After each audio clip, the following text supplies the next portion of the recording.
I've worked with Bill on a number of occasions, and one of the great things that I like about him is his insight into the industry, specifically from a technology perspective. As he's able to tie in all of the different new technologies that are available to us, he's able to rely on his experience and his education in the fundamental underpinnings of what loyalty is really about. To not only take a theoretical spin at what we're trying to do, but give us some real applied science. And so it's a great pleasure every time I hear him speak, and so I'd like to introduce once again Bill Hanifin. Thank you. Thanks,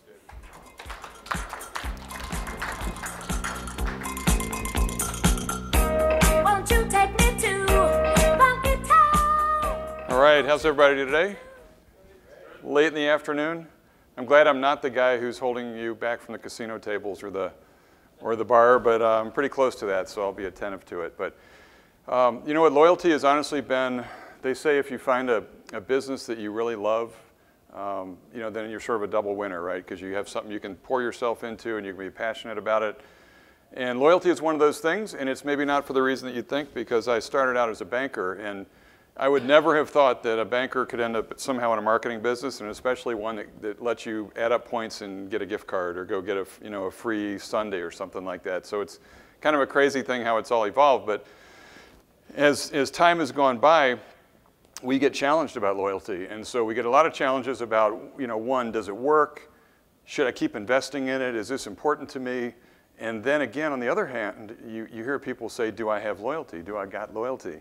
So I just wanted to reassure you a little bit that I've seen a number of companies investing heavily in loyalty during 2012, and IBM is one. You may have seen, if you watched any of the US Open or a couple other sporting events during the summertime, that they're really pushing their Smarter Planet. And if you read between the lines of what the Smarter Planet is all about and what that messaging is, most of it is about using data to make intelligent business decisions, and then some of it even specifically speaks to reaching customers on a more personalized individual basis. So that was the source, IBM was the source of this quote, and it reassures me to always feel like, you know what, listening to all the political talk during these election times and people talking about tough economies and everything, I feel reassured that we're in the right conversation, like all of us that are in this business and came to this conference are in the right place, I think, at the right time. The tough thing about loyalty is it never stays still, and it keeps changing. And so if you look at the word cloud here, the tag cloud, and you say, you know, what is loyalty? A lot of us, if we went around and did a little poll, we'd probably each define it just a little bit differently. So when I started out working for a company called Frequency Marketing in 1998 or 9, something like that, the word cloud would have been limited to probably lift, shift, and retain, something to do with attrition, a little bit of frequency. And you know, over the years, especially over the last maybe 3 years, it seems like we've been sort of co-opted by customer experience, and then by you know, omni-channel marketing is the latest one. So I've been a little guilty of it myself because I've been talking about social loyalty for the last couple of years. So there's a lot of terminology, and there's a lot of things that can maybe throw us off from our core mission and what we're really thinking about that loyalty is all about. So to sort of ground us in what we're talking about for the next 15, 20 minutes, I thought what I would do is share with you actually what you're telling us. So David's very kind and made a nice introduction.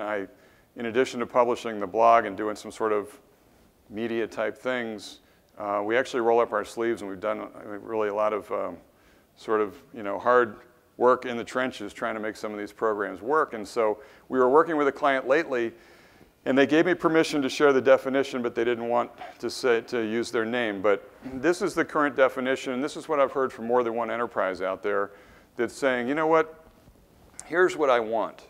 At the end of this project where we invest several $100,000, maybe millions of dollars in some cases, this is what I want. I want to create a repeat customer who's an advocate of our brands or products and who will actually recruit new customers through positive word of mouth. So that sound okay? Sound pretty typical so far? Makes sense? So I was good with that. And then they unveiled the second piece, and they said, we want the advocacy to be based on this highest levels of satisfaction. So I need to be like Enterprise Rent-A-Car. I need to knock people out when they come in my store and do a great job serving them. But the word of mouth has to come at the risk of reputation, character, trustworthiness. In other words, I have to put myself on the line to my friends, family, and others that I know in advocating for this brand, and maybe even be willing to do it without reward or recognition. So many of the brands we're talking to today aren't even thinking about give and get. They're not even thinking about bragging for the next transaction, to use those words, but they're thinking about how can I get people to be absolutely thrilled with my brand, and how can I make it happen where they're willing to share that thrill, that moment of truth with others that they know, and then do it maybe just for, what, a badge? A position on the leaderboard, a little status in the community. Yeah, sure, I'd like a gift card or a free flight once in a while, but some mixture in there. So, I love the definition. I like where the business is going. It kind of opens up a lot more possibilities for all of us. I also wonder that in this world, if it isn't a bar too high, because we're dealing with a lot of different folks out there, the millennials being one big group. And so I, like a lot of you, probably have been concerned about whether or not the millennials are really buying into this whole thing. And if you have kids anywhere in the teenage range through college, you know exactly what I mean, that there's some different ways to approach traditional topics, and probably don't need to say too much more about that. So the good news is, and this came from an Aimia millennial survey that was done in the UK, in Canada, bless you, and in the US in 2011, the good news is that, yeah, millennials buy into loyalty. You see that 78% are more likely to choose a brand that has a program that doesn't. But kind of the way they're interacting with the programs, that's the difference. So there's not as much of this old school, like Mike Capizzi sitting here in the front, or myself. We might be willing to wait around and get, qualify for the upgrades on Delta and be medallion, and we'll put our time in and we'll get our benefits. But no, they'd like to get a reward in the next 3 months. Thank you. They also, not necessarily reading all your marketing pitch, they're asking friends and family, they're reading reviews online, and on top of that, when they walk in the store, out comes the mobile device. And before they finally make that decision, even after all the reviews, recommendations, tweets, updates, check-ins, and the rest of it, they're going to check your price. They're going to do a little showrooming right on the spot before they finally part with the hard-earned money. So, another thing they're thinking about is, yeah, this reality of the mobile device, it's probably going to come true. They really would like to see things happening here so that don't leave home without it becomes not a reference to a credit card, but a reference to a mobile handset that I can make phone calls on, but I can also do a lot of other neat things. And just to show that their willingness to play the game, their top 3 kind of features on an app they'd like to have is to download coupons, redeem points, receive exclusive offers. So what that said to me that I thought was interesting is a lot of people seem to think the millennial crowd is above it all. Oh, we don't want points. We don't want the goodies. We just want to be cool in our community. We want to be the leader on this board. You know what? They want value for money as well as the other stuff, and so we have to be attentive to that. So studying the millennials, kind of seeing their behavior, doing a lot of survey work, we came up with the idea of social loyalty because we were really searching for what's next. I like to say that the whole genre of loyalty programs that we've seen put into market over the last 25 years are essentially built by boomers for boomers. And suddenly we had a big population shift coming forward, and we had to think about how we were going to engage this sort of digitally enabled population and what was going to come next. So social loyalty was born, and that was the term we choose to use to kind of advance the idea. And it was really based on this one thing more than anything else. It was this realization that the brand conversations were taking place out of traditional channels. So we couldn't depend on the traditional tools and communication methods and channels that we had for the last 10 or 20 years probably. All the decision making, not all, but a good bit of the decision making and purchase decision behavior was happening outside of the realm that we had control over. So if we could create something that we would call social loyalty, it would by definition create an environment where people, shoppers, consumers, people could talk to each other. They could influence each other's purchase behavior through review, recommendation, all that conversation that goes on. As marketers, we could then connect the dots between the transaction behavior that Rick Ferguson was talking about this morning and the non-transactional interactions that were taking place online. So now, I think Rick and even Brian Pearson were talking about this morning that we see the behaviors, and there's a myriad of behaviors, and all collectively called big data. But in the simplest way, people are interacting in Facebook, Twitter, a number of different channels, and if we can't connect that to the purchase transaction, then we're somehow missing out. So the goal of social loyalty was just to be cognizant of that, to connect the dots.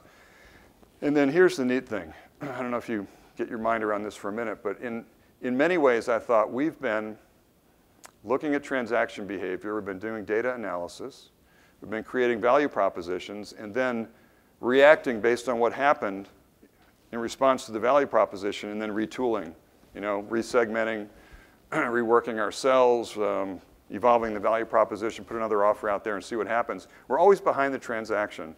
And with social loyalty, considering the fact that the brand conversation's happening over here, we had an advocacy that our brands, our clients, or you as a brand should be out in front of that transaction too. And to the extent that we can influence the transaction, that's exactly what we want to do. So there's been kind of an evolution that I observed. It seems to be taking place in 3 and 4 year segments. So maybe you can relate to this a little bit, but between 2006, 2009 was at least my epiphany about social media.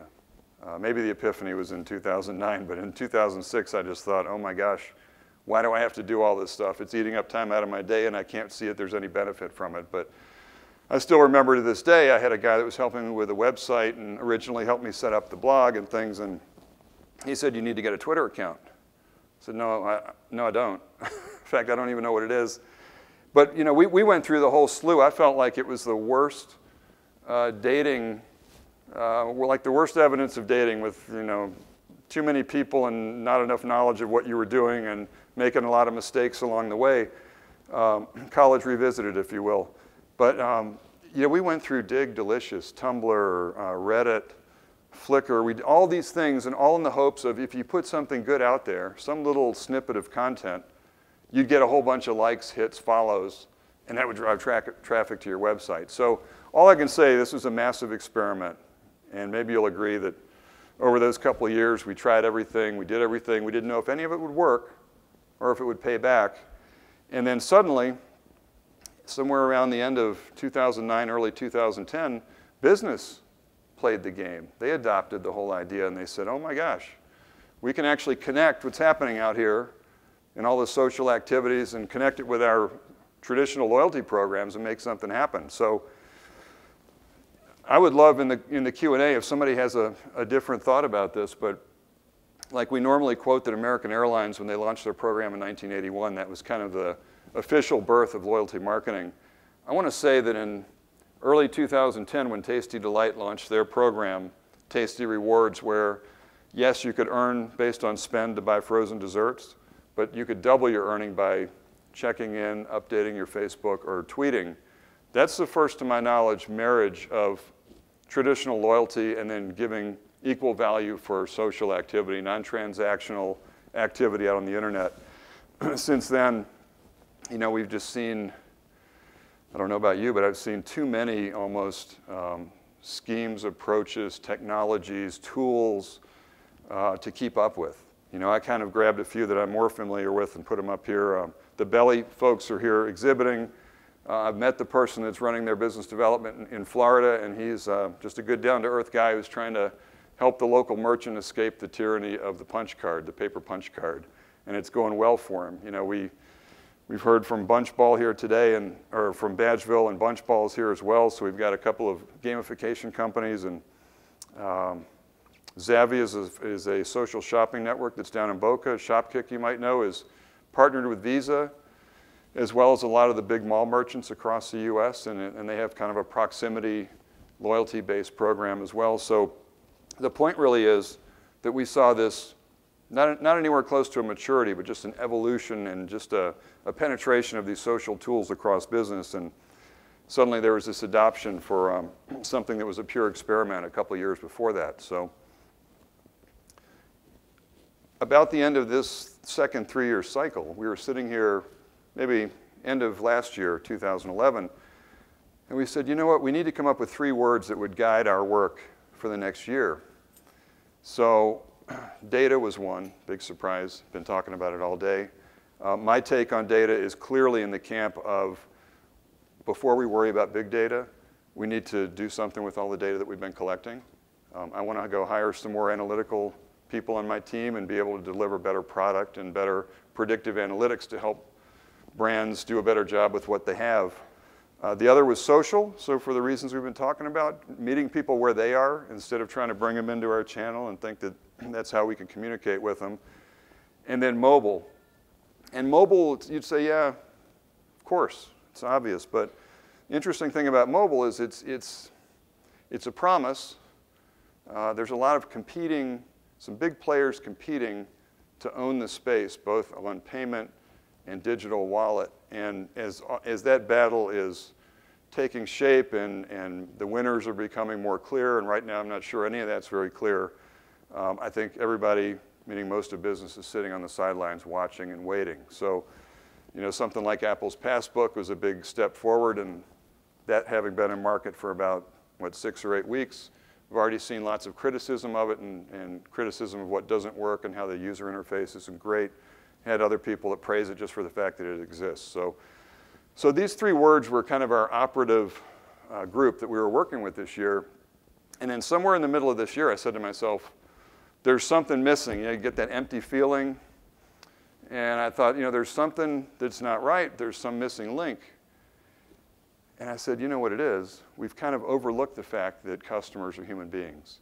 I mean, isn't it amazing? Rick was talking this morning about cats and dogs. And the animal I would throw in that equation would be the mice.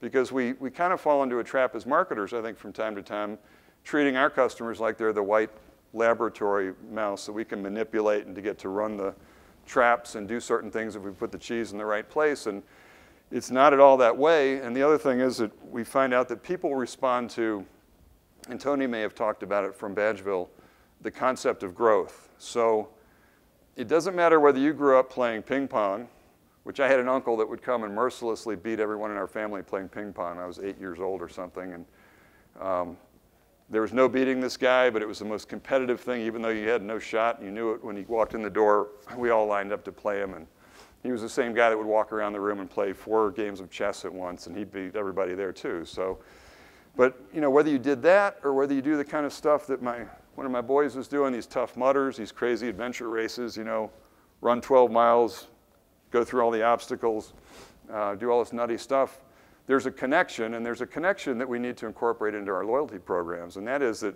people are competitive, they want to achieve, they like challenges, they like the whole idea of discovery, and through all these activities, whether it's the tough mudder or whether it's just checking in on Foursquare sometimes, people form relationships, and they like the idea of belonging and being part of a community. So the concept that we're bringing forward is that we need to blend psychology and the knowledge of human behaviors to sort of transform our loyalty game. And we really feel as though there are a number of advantages to being able to reshape what we used to call reward and recognition and redefine each of those pieces in terms of intrinsic and extrinsic rewards and start to be able to find things that trigger human behavior without really not a whole lot of tangible reward and find a beautiful sweet spot somewhere in the middle where we get as much action and activity and behavior change with intrinsic reward. And yeah, when we need to, we'll put the tangible extrinsic reward in there to make something happen. So, okay, that said, humans in this day and age are kind of a tough group to deal with, aren't they? I mean, I call it the USA Today effect. The first day I read USA Today was maybe the last day I stopped really enjoying reading a long article in the New York Times. And so that's why I have more pictures, hopefully, than words here. But no, people have shrinking attention spans. We're busy, there's a lot going on, it's just hard to focus on things. And the distractions, texting and driving, I mean, there's a whole category of behaviors that younger people and millennials practice, not to mention all of us were as guilty many, many times, that make perfect sense to them. And this is a scary thing too. If you've had a discussion with anybody in the age range that has a mobile phone and has a driver's license, I mean, I've had on a number of occasions a conversation where I've tried to explain how dangerous it is how crazy it is to be texting and driving. And they really looked at me and said, I don't get it. I don't see the big deal. One of them told me, they said, well, Dad, didn't you drive and change the radio in your day? And I said, yeah, I did that. They go, what's the difference? Same thing. So they don't feel challenged by that. They also don't feel challenged on the ownership and entitlement bit. And think about trying to create loyalty across a group of people, a population or a generation that has never really figured out why you need to pay for songs when they're online and they're available. And you even saw a cheating scandal at Harvard that was pretty widespread. And a lot of the educational people, the teachers, are trying to figure out, how do I explain to kids where to draw the line on cheating? I mean, when is it cheating, and when is it cooperation, and when is it sharing, and when is it research, and when is it plagiarism? Those are a bunch of fuzzy lines right now. So as marketers, just think if it's inside of a generation where these are just fuzzy concepts, and I'm not criticizing that. I'm just saying that we need to be aware that it's there. So how do we work with people, and how do we get people to respond to our brands and actually do the things we'd like to have them do and listen to some of our messages and do it successfully where we can make a buck now and then? So the idea that we kind of had was contextual loyalty. And I really don't do this to throw one more buzzword into the mix, but I really do feel as though that social loyalty kind of has such a channel focus. Social loyalty just makes me think, do I need a Facebook page? Or what, how big can I get my Twitter account? Or what can I do in LinkedIn or some other channel? Or Pinterest or something like that. But we need to sort of shift the focus and shift it this way. We need to blend this knowledge of human behavior and think about how we trigger people sort of at the visceral level to get them to listen to us and to interact with our brands. We also have to build a reward and recognition plan that's based on these intrinsic and extrinsic rewards. So instead of just thinking tangible, where we used to think, and throw in just enough recognition to make it all work, it should almost be flipped around the other way. How much intrinsic motivation can we throw in the pot until we reach that breaking point, and then kind of supplement it with some tangible? And the next piece is to be able to deliver information to people kind of in their preferred channel, when they want it, where they want it, and also to be able to reward not just the transaction itself where they're making a monetary exchange, but also for the non-financial transaction, so that tweet, check-in, update, something like that. And then the last piece is to truly meet people where they are. It's not a channel game. Omni-channel marketing is one of my pet peeves that people like to talk about now, and it's just another way to describe social loyalty from my perspective. So omni-channel, I just saw it described in CIO magazine, and they just talked about essentially the fact that if you have people that are interacting with your brand through more than one digital channel, then you have a marketing strategy that encompasses and takes into account all of those types of interactions and activities. So it's not a lot different than the multi-channel marketing that the retail segment went through maybe 10 years ago, something like that. So we can truly spark engagement if you offer the right incentive, oftentimes intrinsic, in the channel that they've told us that they like to speak to us in, and also in proximity of when a transaction is going to take place. And I think that's a big piece. It's not well in advance, but maybe as they're near the mall, as they're near the store, as they're maybe even walking in the store, to be able to have some influence. So just a couple of very quick examples I wanted to share with you. This is Bell Media. Bell Canada is one of the largest digital companies in Canada. They have something called Much Music, which is a place where you go to get all your digital content and download MP3s and videos and such. And they had lots of traffic, not enough stickiness, not enough time on page, not enough revisit, and very little user-generated content that was being volunteered. So they put together, in this case it was with the Badgeville behavior platform, a set of behaviors that correlated exactly to their business objectives. So we're going to give you stuff to do these behaviors, and that might be a like, a referral, an update, or posting a video, or reviewing a concert, something like that. And then they link together the behaviors into something larger called an achievement. The achievements in turn to a mission. And in probably the first 6 months or so from the time they launched, if Tony's in here anywhere, he can correct me on that, but they found an increase of over 20% on registered users. And these are, by the way, numbers that they didn't want to share the raw numbers so much, but percentages were okay. But the raw numbers are six-figure numbers. So these are all pretty big numbers. So 33% retention rate means people coming back on a more regular basis. And then the actual increase in behaviors, so people actually posting, referring, recommending, updating, supplying a video, something like that, went up almost 60%. So tremendous just way to grab people and get them into a site and keep them there and have them be active because they want to be active. You probably have seen some of the Twitter experiments out there, some more comprehensive than others. They're kind of hashtag related, so American Express has done it, Amazon has done it. Interesting thing about the Amazon, this was a singular experiment I saw, and just think about this for a minute. If you were to tweet or retweet a promotion, you could get yourself $2 towards an MP3. But you know, the brilliance of this, I thought, is when you went to the site to redeem, you were offered up a variety of albums and CDs and all kinds of things, and the lowest price point I saw in there was anywhere from $5.99 to $9.99. So I don't know for a fact, but I would say that there was a lot of wisdom probably in what they did, because they gave people $2 for a simple tweet, to tweet a promotion, and then I bet there was a pretty high conversion rate of people that got there to spend their $2 instead of what the heck, I'll just get the song set for $5.99, something like that. So airlines might not be the place where you'd look for a lot of innovation, but in these three cases, to decipher it, and maybe I won't go through each one, but what Estonian Air had done was simply create a Facebook app where you could go and earn frequent flyer miles without ever getting on an airplane. So if you were to refer, recommend either fare offers or cultural lifestyle offers, all kinds of things, you could earn frequent flyer points. KLM in Malaysia did something even more interesting where, based on you linking your Facebook profile to your frequent flyer account, when you went to reserve a seat or select a seat on a flight, they would actually make recommendations to you of who you might want to sit next to based on other people's Facebook profiles that have been linked in. So you might have seen that on Ticketmaster if you've gone to a concert or an event, and you'll see if you've linked your Facebook account, you'll look at the stadium and you'll see people pop up that you might know, and so you can decide if you want to sit near them or on the opposite side, as the case may be.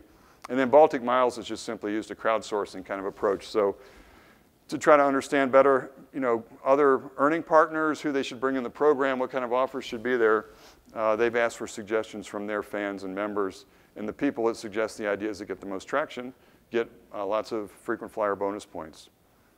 So just to wrap this up, contextual loyalty in our way of thinking transcends social loyalty, and it transcends the idea of focusing on channel, and it really thinks about delivering value, real value in the preferred channel of the customer. It also really builds on our human nature and the way that we're motivated from the inside out.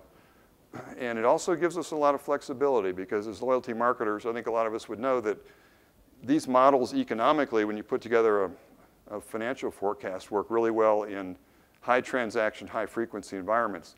Harder to make them work in some others where there's a long sales cycle and such. But this opens the door to have loyalty schemes work in a lot of different circumstances and businesses. So I'll just leave you with this.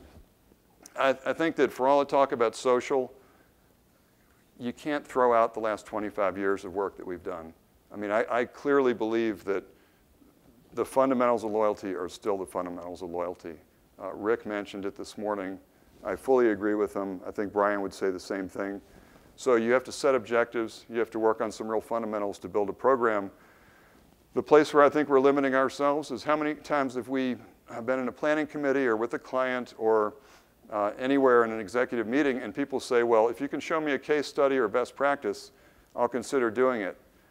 And in a lot of these areas, you know what? They really aren't great case studies and best practices because we're breaking new ground. So I think we have to think about best practice case study as sometimes as much a cage as kind of a commendation, and we need to just be willing to step beyond a little bit. And then the other thing is that I think loyalty is just where it's the epicenter of where it's really happening is at that convergence of the loyalty itself, the mobile handset, and the payments business. Those three, if you examine your own business and say, where do those three things intersect in the most significant way, you're probably going to find traction for a loyalty program. So I'll leave you with the one idea. David, I guess I can tell him you just ran a marathon. He's a marathoner over here. I've had people ask me, they say, how do you run a long race like that? It seems impossible. And if you've ever thought about doing any kind of endurance event, it seems really intimidating. Chris McCormick's a two-time Ironman world champion, and they asked him the same question. And he said, running the perfect race is a result of stringing together hundreds of perfect moments. And that's really the way I look at this business right now is none of us have to be perfect and figure out social media or figure out gamification. We need to have some perfect moments with our customers where we combine service and offers and get some successes and build on those. And together, if we keep on that path, we'll end up at the marathon finish line. Thanks. Thank you, Bill.